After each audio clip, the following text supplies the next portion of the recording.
27 August બુધવારના રોજ ગણેશ ચતુર્થીએ ગણેશોત્સવનો પ્રારંભ થયો હતો ત્યારે દેશભરમાં ભક્તોએ પોતાના ઘરે અને પંડાલમાં ગણપતિની મૂર્તિનું સ્થાપન કરી 10 દિવસ સુધી તેમની પૂજા અને અર્ચના કરી હતી। ત્યારે આજે અનંત ચતુર્દશીના દિવસે અમદાવાદ શહેરમાં મોટા પ્રમાણમાં ગણેશજીની મૂર્તિનું વિસર્જન કરવામાં આવશે, જેને લઈને અમદાવાદ શહેર પોલીસ દ્વારા કોઈ અનિચ્છનીય ઘટના ન બને તે માટે ચુસ્ત પોલીસ બંદોબસ્ત ગોઠવી દેવામાં આવ્યો છે।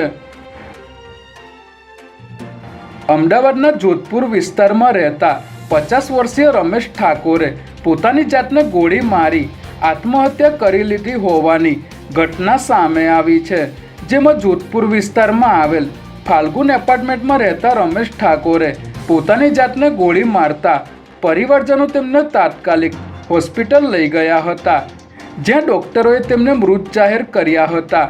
ઘટનાની જાણ થતાં પોલીસ કાફલો ઘટના સ્થળે દોડી આવ્યો હતો। ત્યારે મૃતકના પરિવારના નિવેદનમાં સામે આવ્યું છે કે મૃતકને પગની નસના કારણે કમરમાં અસહ્ય દુખાવો થતો હતો, જેથી બીમારીના કારણે તેઓએ આ પગલું ભર્યું હોવાનું જાણવા મળી રહ્યું છે।